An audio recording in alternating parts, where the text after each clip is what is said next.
மனிதனுக்கு சில வருடங்களாவே வானம் அப்படின்றது ஒரு கேலண்டர் மாதிரி தான் இருந்துச்சு. கிளைமேட்ஸை கணிக்கவும் நேரத்தை அளக்க மட்டும்தான் அது யூஸ் ஆச்சு. ஆனா அதே வானம் சில நேரங்களில் மனிதனுடைய அறிவை ரொம்ப கன்ஃபியூஸ் பண்ணுச்சு. சில புள்ளிகள் ரொம்ப வேகமாக நகர்ந்துச்சு, சில வெளிச்சங்கள் திடீர்னு தோன்றி திடீர்னு மறைஞ்சுது. அந்த மாற்றங்கள் ஏன் அப்படின்ற ஒரு கேள்வி மனித அறிவியலுடைய பயணத்தோட ஆரம்பமாக இருந்திருக்கு. இந்த பயணம் மெதுவாக நகர்ந்து ஆயிரக்கணக்கான ஆண்டுகள் எடுத்து அந்த பயணத்துடைய ஒரு கட்டத்துல பிளாக் ஹோல் அப்படின்றது ஒரு மிகப்பெரிய அரக்கன் அப்படிங்கறத பத்தி நம்ம பேச ஆரம்பிச்சிருக்கோம். ஒரு வெளிச்சத்தை கூட அதுட்டு இருந்து தப்பிக்க முடியாது. சோ அந்த அளவுக்கு ரொம்ப ரொம்ப அதீத சக்தி வாய்ந்த ஒரு பொருளை மனிதர்கள் கண்டுபிடிச்சு அதை பத்தி ரொம்ப அதிகமா ஆராய ஆரம்பிச்சாங்க. அதுல ஒரு முக்கியமான ஒரு பிளாக் ஹோல் ONES 2344 + 514 அப்படின்ற ஒரு மிகப்பெரிய பிளாக் ஹோல். இந்த பிளாக் ஹோல் நம்மகிட்ட இருந்து ரொம்ப தூரமா இருந்தாலும் பல விஷயங்கள்ல நம்மளுடைய மைண்டோட இது கனெக்ட் ஆயிருக்கு. ஏன்னா இதை பத்தி நம்ம ஒவ்வொரு டேட்டாவும் எடுக்க மனிதனுக்கு இந்த இயற்கையை புரிஞ்சிக்கக்கூடிய அந்த தகவல் ரொம்ப கம்மியா இருக்குன்றத நமக்கு சொல்லி காட்டுது. ஸோ இப்போ நம்ம இந்த பிளாக் ஹோல் பத்தி பல முக்கியமான விஷயங்களை கண்டிப்பா டிஸ்கஸ் பண்ண போறோம். இதை நம்ம எக்ஸ்போஸ் பண்ணுவோம். Expose everything.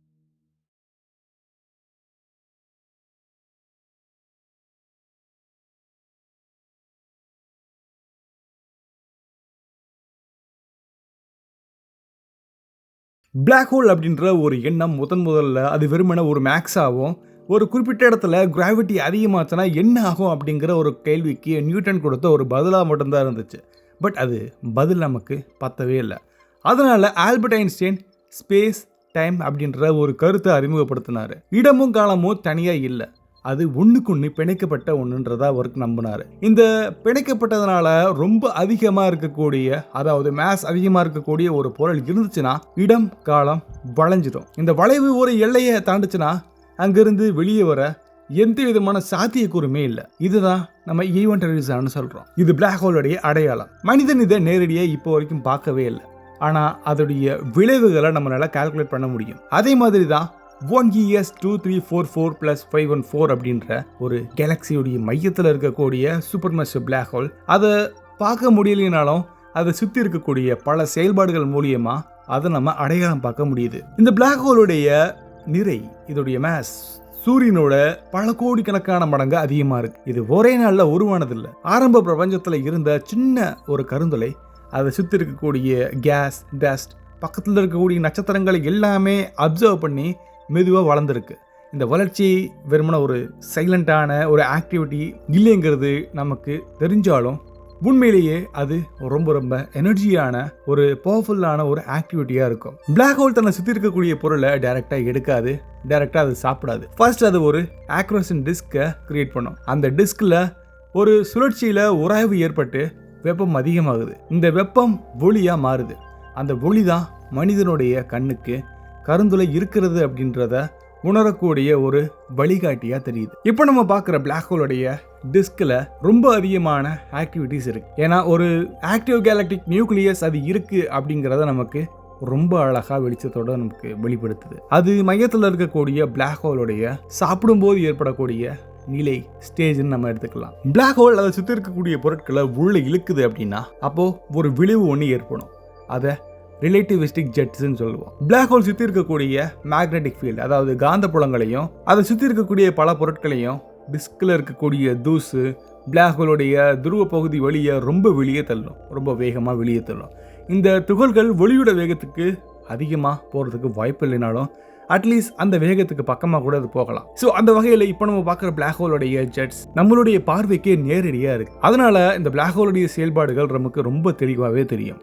இது ஒரு இயற்கையை நமக்கு கொடுத்த மிகப்பெரிய ஆய்வுக்கூடம் மாதிரி. மனிதன் உருவாக்க முடியாத ஒரு சூழ்நிலை இயற்கையை நமக்கு தானாவே உருவாக்கி காட்டியிருக்கு. இந்த ஜெட்ஸ் துகள்கள் எப்படி இவ்வளோ வேகமாக ஆக்சலரேட் ஆகுது அப்படிங்கிற ஒரு கேள்விக்கு இன்னும் நம்ம முழுமையா சொல்யூஷன் கண்டுபிடிக்கவே இல்லை. ஷாக் ஆக்சலரேஷன், மேக்னெட்டிக் ரீகனெக்ஷன் மாதிரியான பிளாக் ஹோல் பல விஷயங்களை பயன்படுத்திக்கிட்டே இருக்கு. எலக்ட்ரான்ஸ் சிங்க்ரோட்ரான் ரேடியேஷன் மூலியமா ரேடியோல இருந்து எக்ஸ்ரே வரைக்கும் எல்லா வெளிச்சத்தையும் வெளியேற்றும். அதே எலக்ட்ரான்ஸ் இன்வெர்ஸ் காம்ப்டன்ஸ் ஸ்கேட்டரிங் மூலியமா காமா ரேவும் உருவாக்குது. நம்ம இந்த பிளாக் ஹோல்ல கண்டுபிடிக்கப்பட்ட டிவ் காமா ரே இந்த ஆக்சலரேஷன் ரொம்ப சின்ன இடத்துல ரொம்ப குறுகிய காலத்துல நடக்குதுன்றத காட்டுது. சில மணி நேரங்கள்லயே ஒளி மாறுபடுது. அந்த எமிஷன் ரீஜியன் சோலார் சிஸ்டம் அளவுக்கு கூட இருக்கலாம். இத்தனை மிகப்பெரிய பிளாக் ஹோலுடைய சக்தி இவ்வளோ சின்ன ஒரு இடத்துல கட்டுப்படுத்தப்படுது அப்படிங்கிறது இயற்கையுடைய ஒரு மிகப்பெரிய ஆச்சரியம். இந்த பிளாக் ஹோலுடைய செயல்பாடுகள் மனித வரலாறோட எப்படி நம்ம டைரக்டா கனெக்ட் பண்ண முடியும்?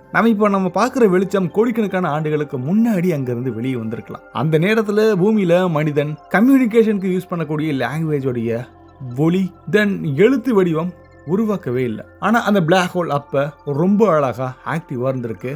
அதோடைய ஜெட்ஸை ரொம்ப அதிகமாக வெளியேற்றிக்கிட்டே இருந்திருக்கு. இப்போ நம்ம பார்க்குற அந்த வெளிச்சத்தை நம்ம கணித மூலியமா ஒரு மேத்தமேட்டிக்ஸ் மாடல் மூலயமா அங்கே என்ன மாதிரியான ஃபிசிக்ஸ் நடக்குதுன்றதை நம்ம புரிஞ்சுக்கிறோம். இது மனிதனுக்கு மட்டுமே இருக்கக்கூடிய தனித்துவமான அறிவுன்னு சொல்லலாம். காலத்தையும் தூரத்தையும் தாண்டி நம்ம பல டேட்டாஸை எடுத்துக்கிட்டே இருக்கும். அந்த திறன் நமக்கு இருக்கு. 1ES2344+514 அப்படின்ற பிளாக் ஹோல் இதை நமக்கு கண்டிப்பா ரிமைன் பண்ணும். இந்த ஆய்வுகள் வெறுமனே ரொம்ப தூரத்தில் இருக்கக்கூடிய பொருட்களை நம்ம அண்டர்ஸ்டாண்ட் பண்றது மட்டும் இல்லாம அதோடைய பேசிக் பிசிக்ஸ் லாஸை நம்ம முன்னாடி நம்ம மேக்ஸ் மூலியமா கணிக்கப்பட்டதை கன்ஃபார்ம் பண்ணக்கூடிய ஒரு டெஸ்ட் ட்ரையலாகவும் இருக்கு. ரொம்ப அதிகமான ஈர்ப்பு, ரொம்ப அதிகமான ஆற்றல், ரொம்ப கடுமையான காந்தப்புலங்கள், எல்லா சூழ்நிலையுமே இயற்கை எப்படி நடக்குதுன்றத நம்ம தெரிஞ்சுக்கிறதுக்கும் பிளாக் ஹோல் தான் நமக்கு கிடைச்ச ஒரு சிறந்த வழின்னு நம்ம எடுத்துக்கலாம். இந்த பிளாக் ஹோல் ஒரு பொதுவான ஜெனரல் ரிலேட்டிவிட்டி அதை சோதிக்கக்கூடிய ஒரு எடுத்துக்காட்டா இருக்கு. இந்த நேரத்தில் அந்த துகளுடைய இயற்பியலுக்கும் இது வழிகாட்டுது. ஸோ சயின்ஸ் அப்படின்றது திடீர்னு கண்டுபிடிச்சதில்ல. அது நீண்ட காலமாக பல டேட்டாஸ் மூலியமா அது வெளிப்படுத்தின விளைவு.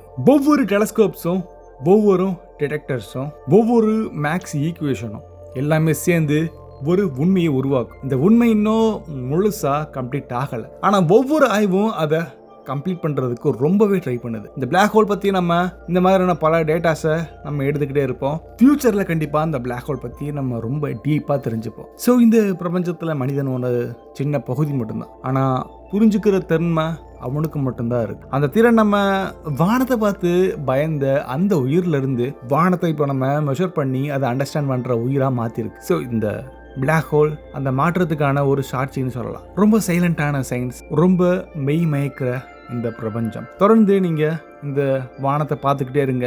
வானம் நம்மகிட்ட வேறு விதமாக பேசிக்கிட்டே இருக்கும்.